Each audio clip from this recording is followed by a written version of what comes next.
what we're going to be looking at is information and thinking. Now, there's one being who can't possibly think and can't possibly have a sense of humor. I'm not going to ask you who it is, because I'm going to tell you. And that being, of course, is God. Now, why could God not think and not have a sense of humor? The answer is that if you have complete information, if you know everything, then you can't think, because thinking is only getting from one lot of information to a better lot of information. And if you're here already, you don't need to think. Similarly, with a sense of humor, if you know all the jokes and all the punchlines, then you can't be surprised at how you got there. So, theologically, it's quite correct. God cannot think, doesn't need to think, and can't have a sense of humor. He does, of course, have a sense of the ridiculous, otherwise he wouldn't have created us, but that's quite separate from a sense of humor. Now, by and large, in education and elsewhere, we try and get as far as we can towards a certain godlike state of having enough information, so much information in an area that we don't need to do much thinking. But there's one area where we can never really get enough information, and that area is the future. That when we're dealing with the past, we can go on increasing the information we have. But when we're dealing with the future, actions we have to take in the future, you can't really ever get enough information to do all your thinking for you. You have to do some thinking as well. I'll give you an example. Suppose I want to fly from London to Geneva, and I look up the timetable, I get my information, and the timetable says there's a Swissair flight, SR 815, which goes at 9:45 from London to Geneva.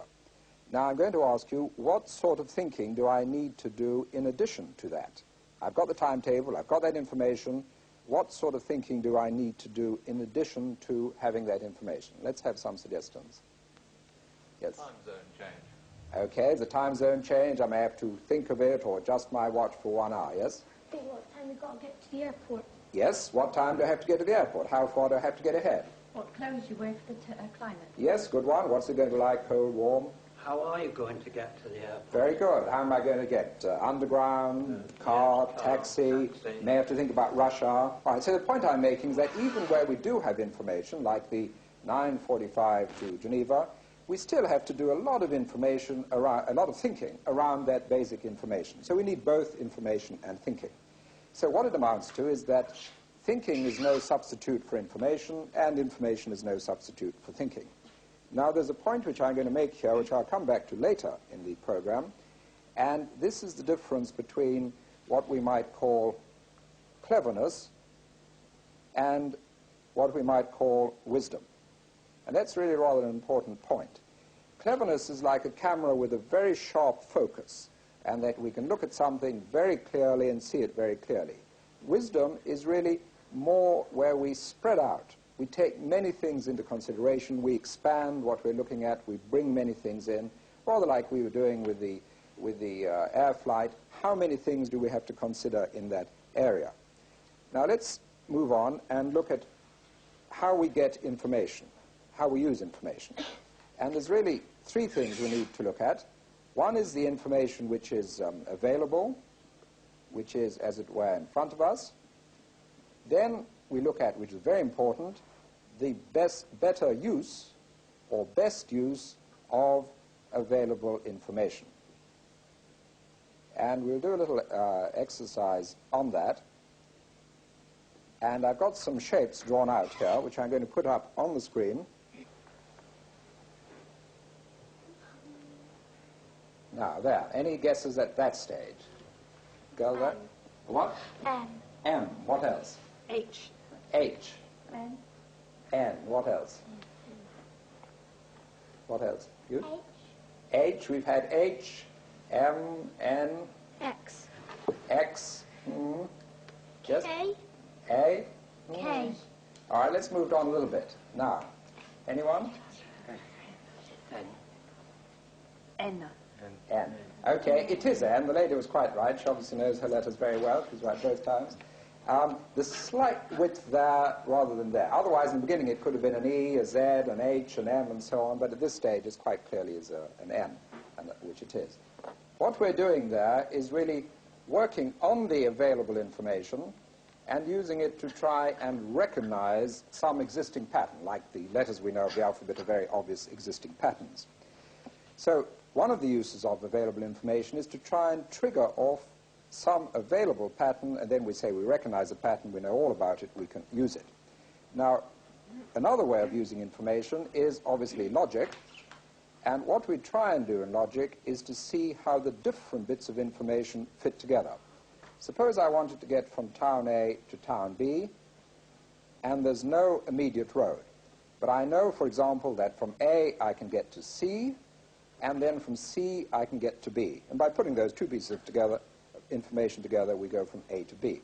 So one of the uses of logic is how we put together available bits of information to get more information from what we know.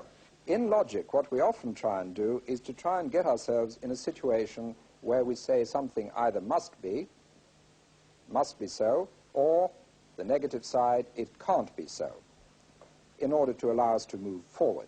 Now, the other way of getting more information from what we have, logic is one way where we put things together. The other is something which I call dense reading, or very slow reading. Most people read much too fast, in a way. In other words, they really read through for the meaning rather than for all the implications. Dense reading is where we look at it, and this time, instead of trying to get at the must-be's and can't-be's, what we look at now in dense reading is things like maybe or could be. We can't be sure about these, but we say this may be so, this could be so. Now, before we started the program, I'd given you the little exercise about the statement, it seems to me there are a lot of shoe shops in Barcelona, which is a statement I happened to make in certain conditions about 3 months ago, and asked you to point out all the things which we could say reading out from that statement. In other words, the dense reading of that statement, all the things which could arise from it. And what I'm going to do now is have a look through some of the things you put down and see what you've got there. Dinah's going to give me the cards, and I'm going to read through some of these, picking out points which you've put down as a dense reading of that statement. That there's Spanish leather is cheaper, maybe so, that more shoes, cheaper shoes, that there are indeed a lot of shoe shops in Barcelona, quite true, there may indeed be, that they have lots of shoes for different things, that maybe people use different shoes for morning, evening, hiking, whatever it is, so they need more shoe shops. In fact, the people buy more shoes, that Barcelona is prosperous and people might buy more shoes. None of these we can be sure about, but they're all maybe, could be. The shoes wear out quickly in Barcelona, which may mean that they wear out quickly or the quality is not so good. Statement made by someone not prepared to be too decisive. Fair enough, or perhaps the evidence wasn't strong enough. Okay, there's a number of these, and there's also additional ones, like it may be that in Barcelona all the shoe shops are in a certain part of town, and that is the part of town I happen to walk through. It may be that there are no large shoe shops in Barcelona, so therefore there's room for lots of little shoe shops. There's many, many implications, many, many maybe, could be statements we can make about it, and we explore the whole field, and then we can't decide the actual reason without more evidence, but we can look around it. We can scan around it. So one of the things we do in trying to get better use of the information available is to what we might call scan. Scan around what's given, and even more important, use our experience about the situation, about shoes, about fashion, and all this. What we're going to do now is a little exercise on scanning experience. And what we're going to do is I'm going to ask you that if you have to make a decision about something, what factors would you bring into consideration? You might have the information in front of you, but all these other things which you bring in order to examine your decision are what we call the factors, and the exercise is one we'll call consider all the factors.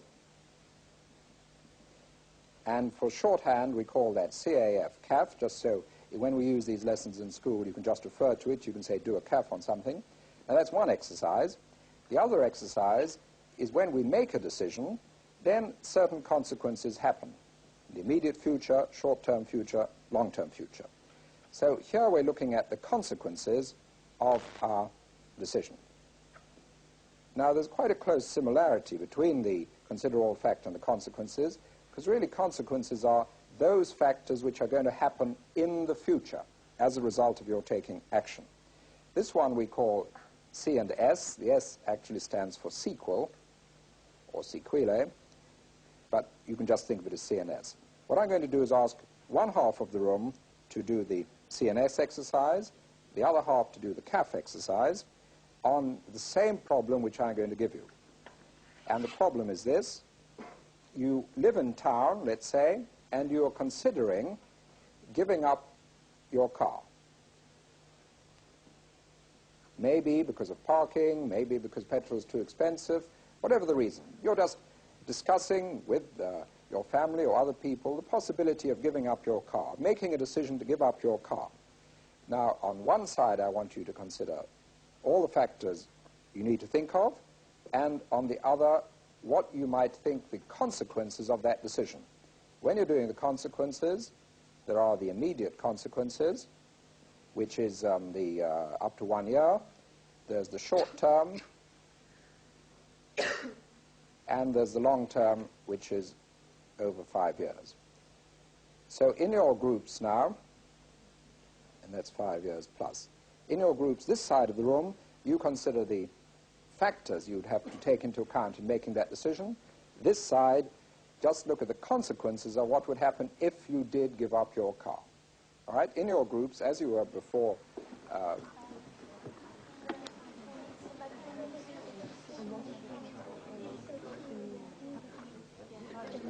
right, let's see what we've got. Let's get a little bit of feedback from each group quite crisply. Group here to begin with. What other public transport there is? Yes, what other public transport there is? How to get rid of your car. How to get rid of your car. Yes, okay, fair enough. Back there. Costs overall of the exercise. Costs overall of the exercise, your savings, what else you might spend, and so on. Okay, another one from the back group. The alternative. Yes, the alternative, either bicycle, motorcycle, public transport, alternatives available, yes. Also alternatives available from where you actually live. There may not be a bus stop nearby. All right, some of the consequences this side, wasn't it? Yes? You have to move to get closer to your Yes, work. good point, very good. You might have to move to get closer to your work or closer to transport. Very good point. It would have you to meet a lot more different friends if you had to... Very good, excellent. If you had to take buses and trains, you might make more friends, meet more people. Very nice. Possibly you'd be better in health for walking. Yes, might have been that. Okay, so when we're doing these, what we're really saying is, let's put some focus, let's look in this direction and see what we see as factors, or let's look in this direction and see what we see in consequences, in order to have a broader view of whatever we're going to decide or think about. So we've looked at how we get the best out of information with logic, with what I call dense reading, with a broader scan. Now we come to how we get more information. In other words, how we get more. And one of the ways, of course, is asking questions. Now, there's two sorts of questions. One is what I call a shooting question. And I call it a shooting question because when you shoot something, you shoot a gun or whatever it is, you know what you're shooting at. That's supposed to be a bird. You know what you're shooting at. A fishing question is rather different. A fishing question, you sit on the edge of the bank and you put your hook down with a worm on, and you really don't know what's going to turn up. That's supposed to be a fish. So supposing I said to you, where did you go last night? That's a fishing question. You might have gone anywhere. On the other hand, if I said to you, were you at home last night? That's a shooting question, because you would say, yes, I was, or no, I wasn't. Another way we proceed, instead of asking questions, is to do experiments. And we try out an experiment, and if it works, we get a lot of information. Well, we're going to do a little game now, which is a sort of experiment game, but the sort of experiment which we can do in a studio, unlike many experiments. And what I'm going to do is I'm going to draw a shape up here, and now that shape has certain characteristics. And I'm going to ask Dinah to ask someone to come up who's going to draw another shape. If that shape has the same characteristics as mine, I will give it a tick, which means the experiment works. If it does not, I will give it a cross. And then we've all got to try and see how quickly we get to that point. All right? So you draw a shape there, and in order... There's one characteristic I have in mind, yes. And I will tick it if your experiment works, and I will give it a cross if it doesn't work. Okay, and the answer is your experiment. Stay here, do some more. The answer is your experiment works. Carry on. Another characteristic. You've got to narrow it down until you know exactly what it is I've got in mind. Can I draw what I think might be the characteristic itself? You can. No, that's wrong. You're wrong. You carry out another experiment. These are all experiments, as it were, and if they work in this way.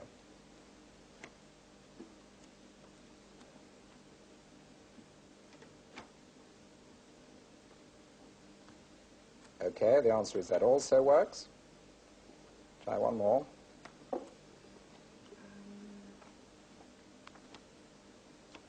to think of a straight-sided figure other than the other ones I've used.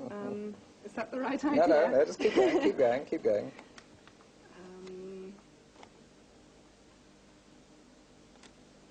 Oh, I'm sorry. That's supposed to be a straight line. There. Okay, Forget that one. all right. Okay, that works. And now, if you sit down, I'll just tell you a point.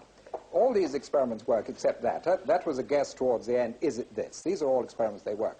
Now, I'll tell you what sometimes happens with this thing. It's rather interesting. That all that's happened there. I draw that, and then someone might draw that, and then they might draw that, and then they might draw that, and then they might draw maybe something like that. All of these are right. Now, you can go on for a very long time, and they would all be right. Now, one time I was doing it, and the first thing which someone drew was the following. He drew a completely unrecognizable shape. The purpose being that if that was right, it really makes all these unnecessary, because the actual shape is unnecessary. And what it ends up with, it's actually anything with two crossing lines in it. But it's an interesting example of how big a jump one takes with a question or an experiment. And the whole purpose of science really is to be able to take big jumps in your information. I'm not saying that's the only strategy to use. Sometimes that is the best strategy. Just slight changes, slight changes, slight changes until you notice a difference. So let's move on to something else which is very important, which is that when you leave school, you're used to information given you in textbooks. That's problem number 6, and there's all this information and so on and so on. Now, we've got here a rather different type of problem. And the problem is this. You've got 4 knives. You're given 4 knives, and you've got to make a bridge between 2 bottles which are placed more than 1 life length apart, and the bridge has got to be strong enough to support the glass of water. So Dinah's going to move it out and show us 4 knives, and you've got to make a bridge between the bottles strong enough to support the glass of water. So Dinah, you go ahead and try it out. Remember, you've got 4 knives.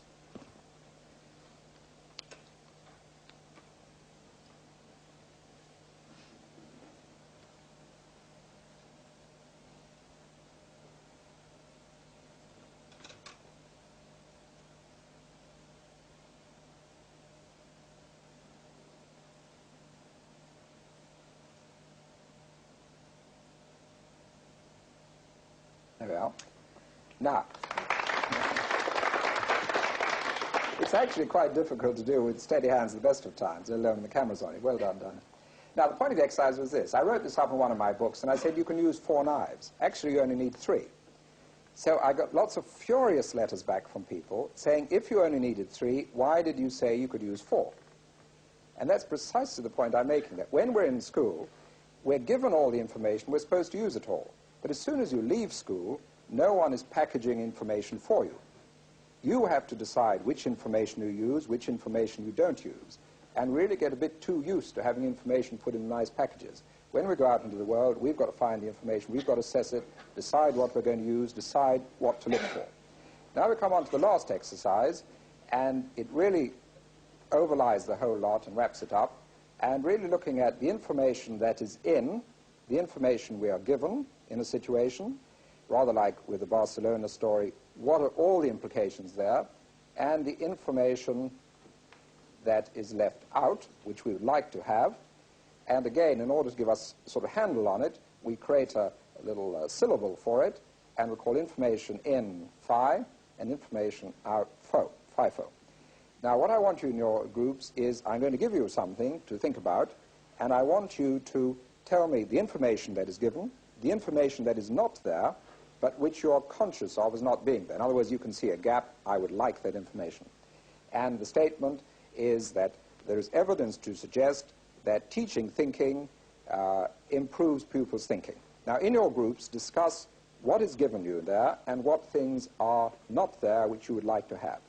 There is evidence to suggest that teaching thinking in schools improves pupils' thinking. You start on it. I will write it out as you start on it.